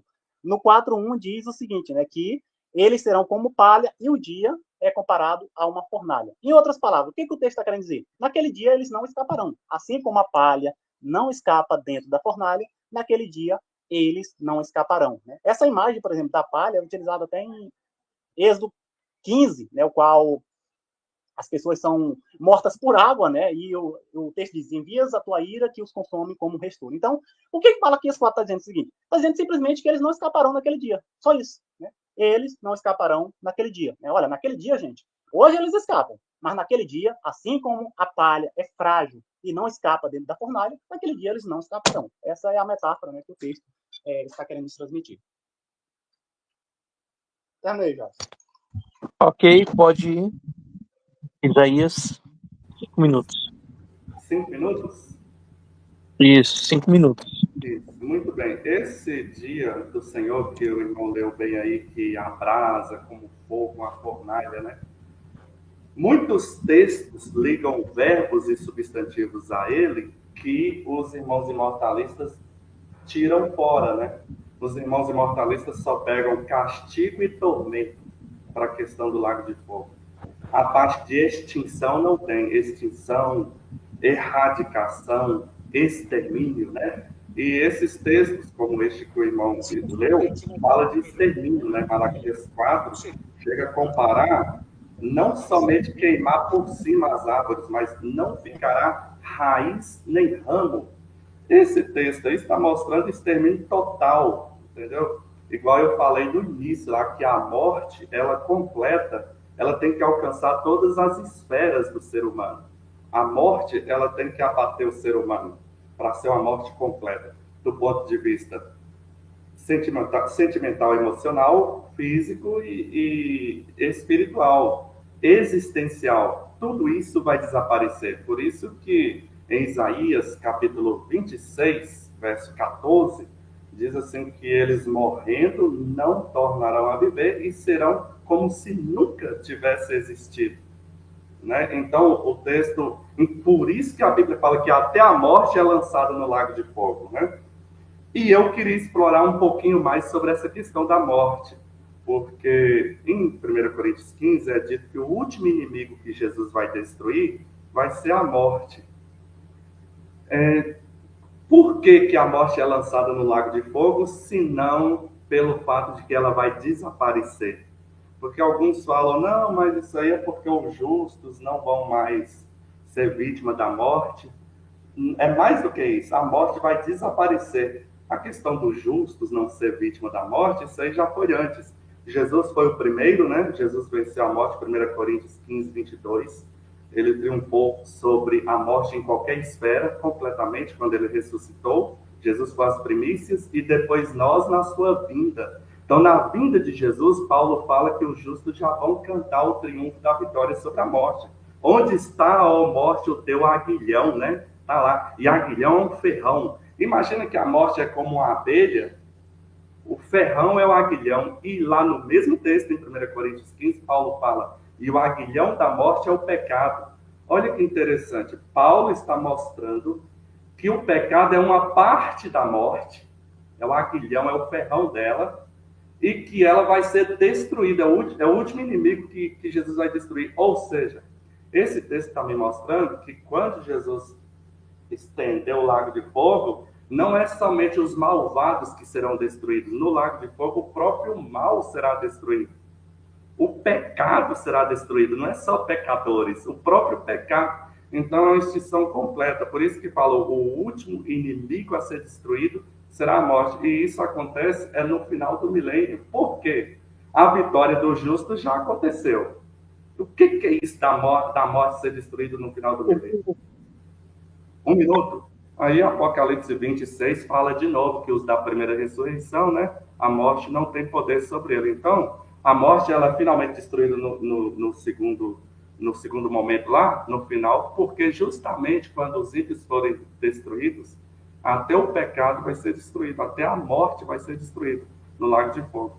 É assim que a gente entende. Eu queria fazer uma pergunta para o irmão. Irmão, afinal de contas, irmão, lá no lago de fogo, a morte que os ímpios vão experimentar é completa e absoluta ou é uma morte parcial? É a morte total mesmo, absoluta, ou tem alguma coisa viva do jeito que o irmão acredita? Porque o irmão só fala de castigo e não fala do extermínio. Né? Então, se está sendo castigado, alguma coisa está viva. Pode falar. 5 minutos, Maneus, fica à vontade.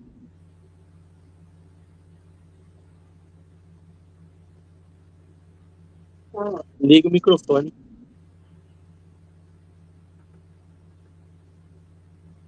Para responder ao questionamento. Faz live. Para responder a pergunta dele, é sobre se a morte será. Bem, isso é uma pergunta. Também queria falar. Como eu falei, né? Nós, gente, temos que juntar todos os textos, entendeu? É por isso que eu fiz questão de ir nos textos que eles mais utilizam. Fui no Salmo 37, né? Depois fui para Isaías 14, Isaías 34, depois fui para Isaías 66, perguntei se ele não queria citar Malaquias 4 também, fazer uma exegese do texto, né? Mas em mim ele pergunta, né, se essa morte, né, ela será uma morte completa, né? A gente tem que ir, né, até onde o texto vai, né? Ele citou lá o texto de 1 Coríntios, né, diz que a morte será destruída, será, nesse caso, lá o verbo lá é cartagel, quer dizer, tornar-se inoperante, né? Mais na frente diz que ela será tragada, né, que a ideia será engolida, neste caso, a morte, entendeu? Já no Apocalipse 20, né, ela é lançada no lago de fogo, né? Então temos várias descrições aplicadas, né, à morte, que é um ser abstrato, né? Mas, primeiramente, vamos responder primeiramente a pergunta que ele está falando. Se essa morte será completa, né? Ela será completa no sentido de, né? Em que sentido, né? Eu falei será a morte plena. Ela será completa no sentido de que, né, o ímpio não ter mais nenhum tipo de comunhão com Deus, né? Não terá nenhum tipo, né? Hoje os ímpios têm algum resquício de comunhão com Deus, digamos assim? Em um certo sentido, sim, né? A chuva desce tanto para o ímpio quanto para o bom, né? Então, tem muitos ímpios aí, né, que vivendo bem, prosperando. Em certo sentido, eles ainda têm, né, um certo favor divino, né? No depor do juízo, não terão mais nenhum favor divino. Então, nesse sentido, sim, a morte será completa. Agora, haverá uma extinção? Não, né? Até mesmo não haverá uma extinção justamente pelo paralelismo. Da mesma forma que o castigo, a recompensa dos justos, né? O reino e a vida são eternos, entendeu? A recompensa, né? Se é que eu posso dizer assim, dos ímpios, também será eterna. E os termos, né, muitas vezes estão em paralelos, né? De tal forma que você não pode nem alegorizar uma eternidade, né? E literalizar outra, né? Ele falou, né, que tem vários especialistas que dizem que o termo aiônios e olam, como estão ligados a Deus, significa eternos, mas quando estão ligados aos ímpios, muitos, né, intérpretes aniquilacionistas já abandonaram, né, esse argumento. Leandro Quadros utilizava, não utilizava mais, né? Tem um jovem também que fez um livrão, né? Ele utilizava esse argumento, não utiliza mais, justamente pelo paralelismo, né? Se tem, né, na mesma sentença, né, o termo olam, né, ou aiônios, né, ligado tanto à vida, né, quanto à punição dos ímpios, não tem condição de você alegorizar uma, né, e neste caso literalizar outra, né, seria no mínimo uma forçação da barra. Então, é um argumento que nem mesmo os aniquilacionistas, né, os famosos aniquilacionistas não utilizam mais, né. Mas quanto tempo eu tenho mesmo, Jackson, ainda? 1 minuto e 35 segundos. 1 minuto, né? Beleza, né? E esse minuto eu vou aproveitar para... Eu falei, né, que em Apocalipse, a mescla, né, do literal e do simbólico, né, eu citei, né, ele não aceitou a argumentação, então eu quero, né, a explicação da parte dele, né, que diz o seguinte, presta atenção na explicação. No mesmo céu aparecem os anjos, né, e aparece um cordeiro. Né? Jesus sai uma espada da boca dele e ao mesmo tempo tem 7 estrelas na mão dele, entendeu? Que, enfim, na terra, né, são jogadas taças, né? As taças não são literais. No céu, né, lá na Nova Jerusalém, tem o trono do Cordeiro, o Cordeiro não é literal. Então, a gente vê um monte de passagens que a gente acredita que vai acontecer literalmente.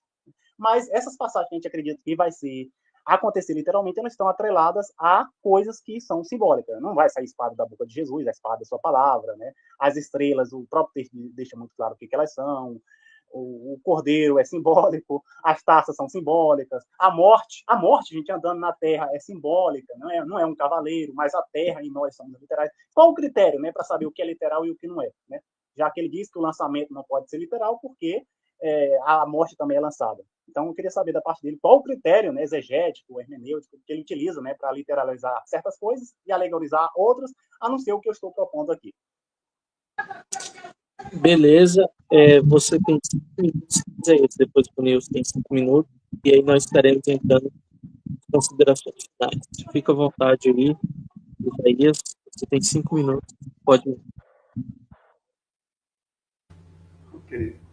Sobre o critério, eu vou sempre à Bíblia, né? Eu recorro à Bíblia. Por exemplo, eu sei, segundo a Bíblia, pelo que eu estudei, que os mortos, literalmente, eles não estão conscientes, a menos que seja uma construção linguística metafórica, aí sim, mas do ponto de vista literal, eles não estão conscientes. Os profetas, os autores de Salmos e Eclesiastes, revelaram muito bem a pergunta: o que acontece na morte, né? É interessante, onde realmente os textos estão respondendo. Como é o estado dos mortos, né? Os mortos estão conscientes ou não?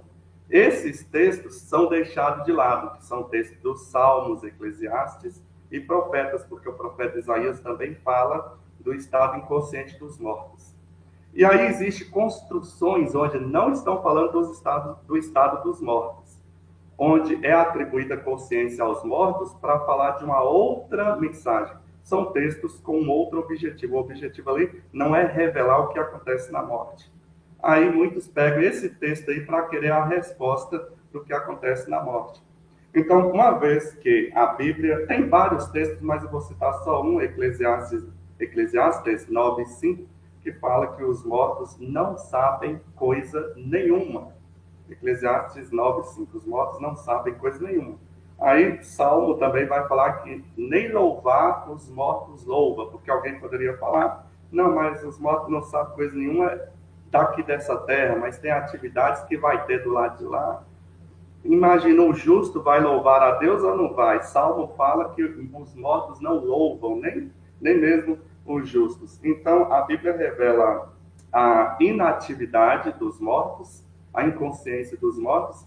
Então, quando a Bíblia coloca os mortos como se estivessem, de certa forma, vivos, é uma construção linguística. E é interessante que lá onde a Bíblia fala dos mortos, sempre dando consciência aos mortos, sempre está a morte também. A morte é apresentada como se fosse uma pessoa, um personagem, né? A morte é apresentada como uma pessoa.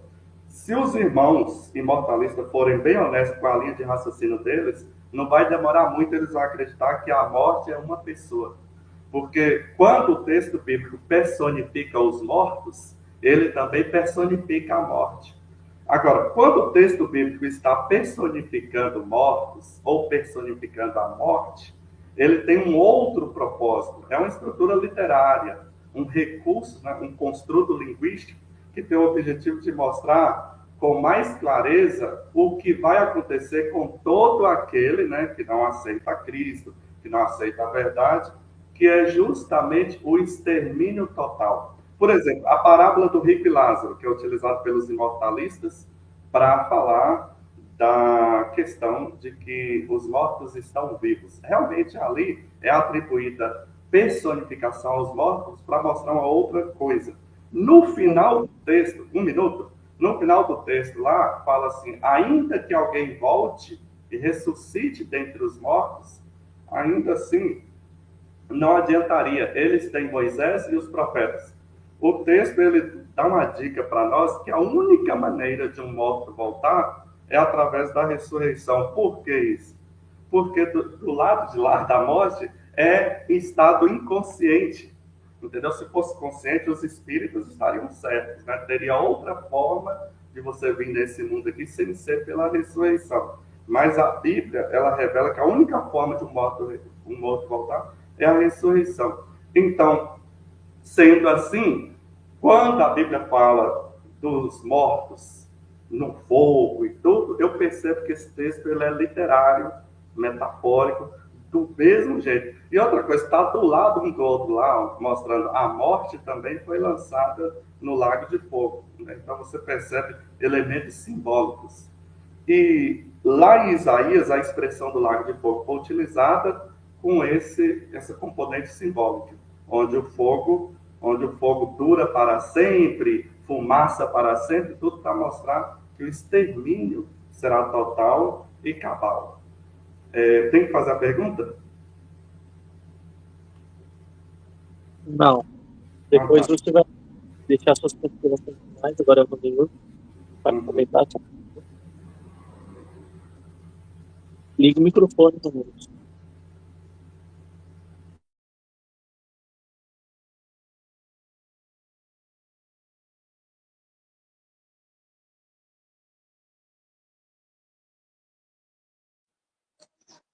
Oi. Pode ir. Quantos minutos eu tenho? Quantos Sim. minutos eu tenho? 5, né? Gente, a pergunta que eu fiz, né? Qual o critério, né, que eu utilizo para dizer que Jesus é literal, sendo que sai uma espada da boca dele, os anjos são literais, já que eles glorificam o Cordeiro, que o novo céu é literal, sendo que tem o trono do Cordeiro lá. Qual o critério que você vai utilizar para dizer que isso é literal? Né? Já que o lago de fogo não pode ser literal, porque a morte é lançada nele. Então, o Isaías não teve a resposta, né? Mas ele tem a resposta. E a solução é o seguinte: em livros majoritariamente simbólicos, a mistura do literal e do simbólico. Como eu sei que Jesus é literal? Porque Jesus é confirmado em outras partes das Escrituras. Como eu sei que os anjos são literais? Porque os anjos são confirmados em outras partes das Escrituras. Como eu sei que a Santa Jerusalém é literal? Porque lá em Hebreus fala de uma cidade não feita por mãos humanas. Então, por mais que exista elementos figurados, né, que se entrelaçam com elementos literais, a gente sabe que o literal ele é confirmado em outras partes das escrituras. Entendeu? Agora a gente vê dois perigos do aniquilacionismo. Um primeiro perigo é as mesmas bases do preterismo. Né?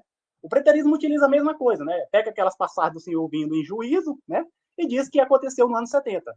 Já o aniquilacionismo alegoriza o lago de fogo, sendo que os mesmos critérios dá para você alegorizar, gente. O novo céu e nova terra dá para alegorizar até Jesus, né? Já que as estrelas que estão na mão de Jesus não é literal. Então, por que Jesus seria literal também? Já que o lago de fogo não pode ser literal, porque a morte é lançada nele, entendeu? Então a gente vê que é uma visão, né, que eles tentam, né, com todo respeito a vocês, aí, tá bom? Todo respeito, sua pessoa.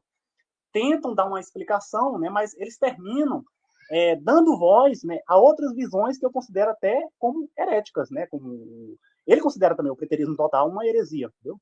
E a gente poderia alegorizar todas as promessas, né, que são aplicadas aos crentes, já que no livro de Apocalipse eles também se interagem, né, com coisas que são, neste caso, simbólicas, né? Então, a pergunta que eu fiz foi em cima disso, entendeu?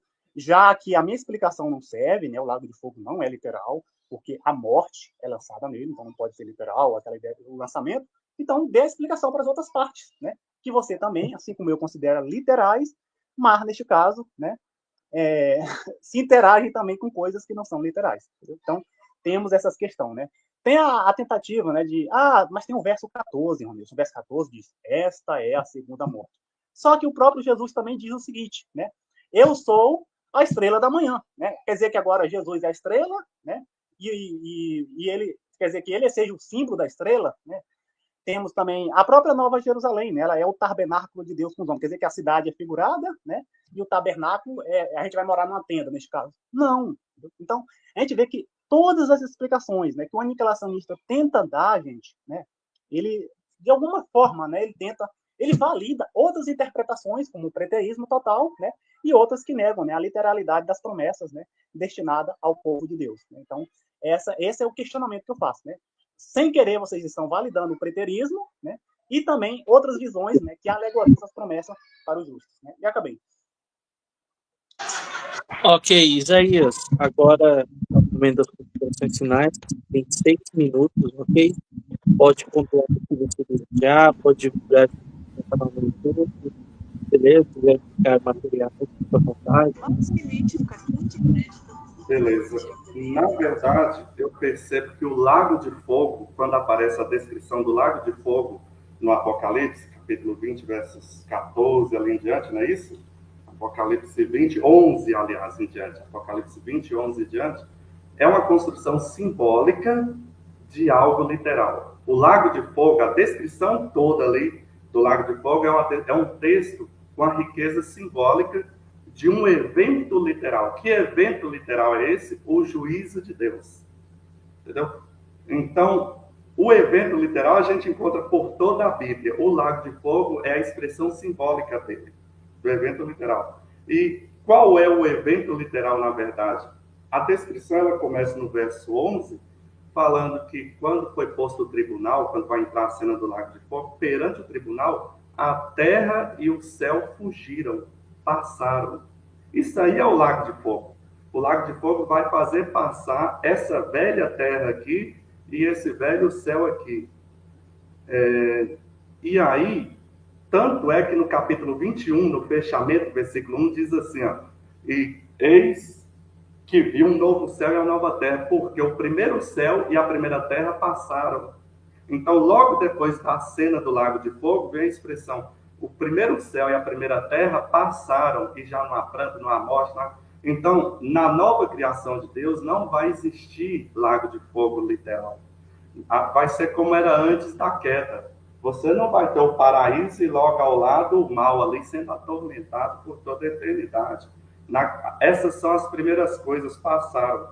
E tanto é isso que Pedro parece conversar com João, quando fala assim, a terra, o mundo que agora existe, está entesourado para o fogo do dia do juízo. E aí Pedro fala que quando vier os elementos vão derreter e abrasados e na destruição dos ímpios. É só ler lá Pedro 3. Para fechar, eu queria mencionar o meu maior exemplo de que a segunda morte, aliás, a construção é tão simbólica que no final o texto fala, e o Lago de Fogo é a segunda morte. A segunda morte vai ser completa, vai exterminar o ímpio. Tem a agonizante tortura e do castigo? Tem, mas o castigo e a agonia é somado com extermínio. O verbo exterminar está na revelação bíblica do Lago de Fogo. E eu quero terminar dando o exemplo de Cristo. Segundo a Bíblia, Cristo experimentou na cruz a pena dos pecadores, da segunda morte. Cristo experimentou na cruz a pena da segunda morte. É só ler Isaías 53, Hebreus 2 e um monte de outros textos.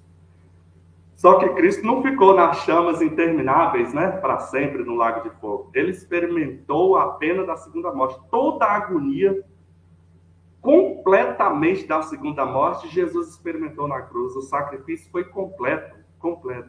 E Jesus passou pela morte em todas as esferas. Essa esfera da separação de Deus e a agonia que é estar separado de Deus, de todos os pecadores, Cristo passou por ela. A agonia foi tão grande que nenhum filme ainda descreveu quando o peso dos pecados de pecadores do mundo inteiro e da história do início até o fim desceu sobre a cruz tremia, deu terremoto, tremeu lá embaixo, as pessoas batiam no peito de desespero, porque a segunda morte estava ali. Só que como que foi essa experiência da segunda morte? Ela completou com o último suspiro, né, de Cristo ali, ele sucumbe. Então você vê que a segunda morte ela vai completar com a destruição. Você tem na cruz ali Cristo experimentando a segunda morte completamente. 1 minuto, né? E a outra coisa que eu percebo que não dá certo falar que é para o infinito quando você compara com a cruz, a outra coisa é que não é uma parte da pessoa. Toda a pessoa de Cristo experimentou a segunda morte. Triste, não é? Mas foi toda a pessoa. Depois da cruz, Jesus não continuou no tormento lá, onde quer que seja, ou uma parte dele, igual alguns dizem que uma parte do ímpio vai continuar viva lá. Não, foi completo ali. Então, essa segunda morte também, quando vier completamente sobre o ímpio, não vai ficar uma parte do ímpio, entendeu? Ele vai sofrer o castigo até sucumbir. Então, esse ponto que eu queria frisar, que Cristo, ele sofreu até o teletestai, quando ele grita, o teletestai está pago, aí agora ele vai sucumbir, ele entrega o Espírito ao Pai. E lembrando que o Espírito, tem várias nuances para Espírito na Bíblia, né? Mas o Espírito é o poder que Deus dá para o ser humano viver, uma das nuances é essa. E o ímpio, Deus, ele vai pegar de volta o poder que deu para o ser humano viver ali. Uma das nuances é essa. Mas, então eu termino falando isso, que não foi uma alma de Cristo que sofreu a segunda morte. Foi a pessoa de Cristo. E não teve algo que separou da pessoa e continuou no fogo. Porque tem alguns que falam que o ímpio vai ser destruído e vai sair uma parte dele e ir para o fogo. Não. Foi a pessoa. Então nós temos o exemplo de Cristo aí que para mim aproxima mais da minha proposta. Deus abençoe a todos e que, como bons bereanos, possam examinar para ver se as coisas são realmente assim.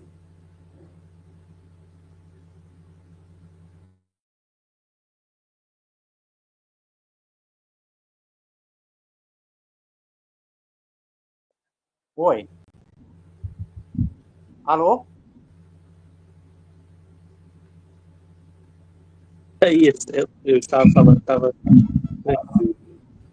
Você tem canal no YouTube? Canal? Oi? Eu tenho esse canal que eu estou, né? Beleza. Agora é a vez do Rony Wilson, mais 6 minutos, à vontade, pode. Mas o Rony Wilson já...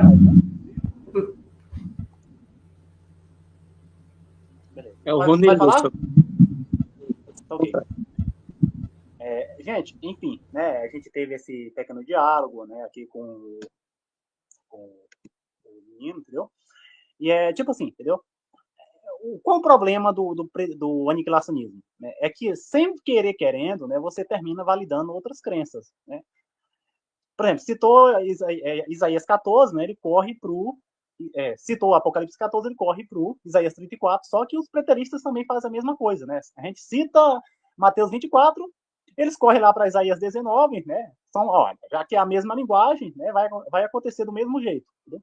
Então, o aniquilacionismo, querendo ou não, é um funil, neste caso, para o preterismo, assim como o preterismo pode ser um funil para o ateísmo, né? Já que muitos preteristas totais eles se tornam, neste caso, ateus. Né? Outro critério também, né? O Lago de Fogo não é literal, o lançamento não é literal porque a morte é lançada. Sim, mas como é que fica as outras passagens, né? Que a gente vê que são literais, mas interagem, né, com elementos figurados, né? Como as estrelas na mão de Jesus, os anjos e o cordeiro, entendeu? Então, a melhor explicação, né? Existe uma mescla do literal e do figurado, né? E o que é literal é confirmado em outras partes das escrituras, né? O aniquilacionismo, em regra, né, ele precisa, né, dizer que o fogo do versículo 9, né, de Apocalipse 20, né, versículo 9, é o mesmo do Apocalipse 20:10. Né? Só que o texto, né, deixa muito claro que será os ímpios que serão lançados pelos anjos no inferno. Não é o inferno que vai cair em cima do povo. Né? Todos eles, né, adventistas, testemunhos de Jeová, eles acreditam, né, que vai ter uma rebelião futura, né, vai descer fogo do céu, cada um vai sofrer, né, de acordo com o seu pecado, né, e aí vai ser exterminado, né. Mas o texto deixa muito claro que depois do juízo os anjos pegarão os ímpios, né, e lançarão no fogo. Né, serão os anjos que lançarão os ímpios no fogo, né. O lago de fogo ele já existia 1000 anos antes, né, porque a besta e o falso profeta são lançados lá, né, e depois de 1000 anos eles ainda estão. Então não é o fogo, né, que consome a terra, né, que é o próprio lago de fogo. Entendeu? Então a gente vai vendo, gente, quando a gente vai estudando texto a texto, né, vai linkando um texto no outro, a gente vê que a crença tradicional, né, do sofrimento sem fim é a que mais, né, se alinha com todo o contexto bíblico, né, com todo respeito, né, a quem pensa diferente, com quem é aniquilacionista, né. Eu estou falando isso, né, mas com todo respeito a vocês, né, que têm uma visão diferente, que não enxergam assim, né, mas refletem, né, refletem, né. Eu sei que na internet, né, tem tipo assim um ar conspiracionista, né, tudo que o catolicismo crê, né, tem que jogar de fora, né, e tem gente que não crê na Trindade, né, tem gente que não crê no tormento eterno, porque a Igreja Católica também crê, né, mas o que mais vale é as Escrituras, né, as Escrituras é o que vale. Né?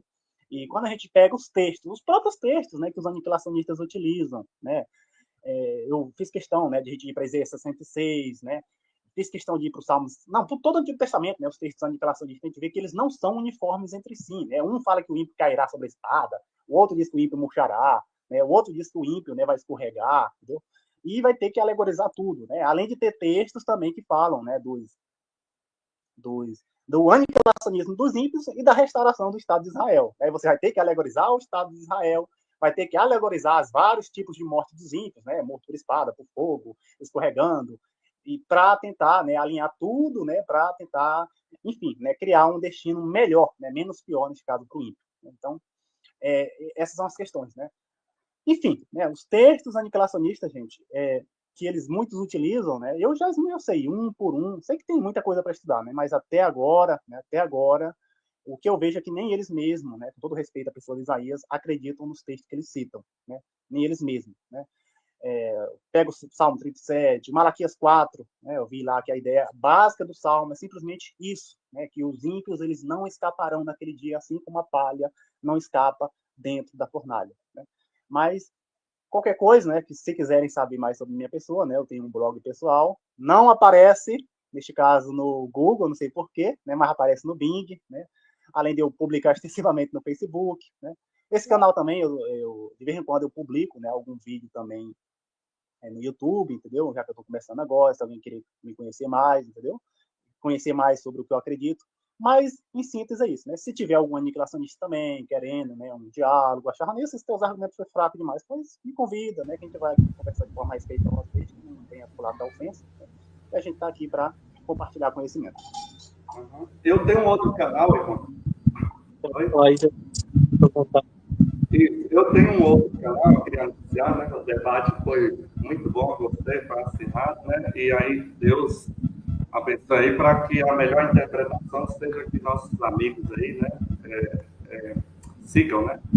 Como bereanos aí, investigadores das escrituras. O tempo não permite a gente falar tudo, né? Mas eu acredito que alguns nortes foram apontados, né? Em algumas falas aqui, eu acredito que foi bem interessante. E eu queria falar do outro canal, tem um canal que chama Ecos da Terra Santa. Ecos da Terra Santa, justamente sobre Israel. Meu irmão Ronilson está falando aí bastante sobre a questão de Israel. Eu lembrei aqui do canal, né? Ecos da Terra Santa. O link desse canal para o conteúdo, eu quero colocar no link. Ficou ruim o áudio aí, irmão? Tá me escutando? Estão me ouvindo? Eu estou sim.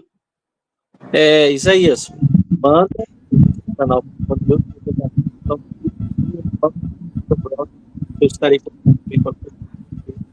a descrição do vídeo, beleza? Eu quero agradecer a todos pelo debate, para compartilhar o conteúdo das redes sociais.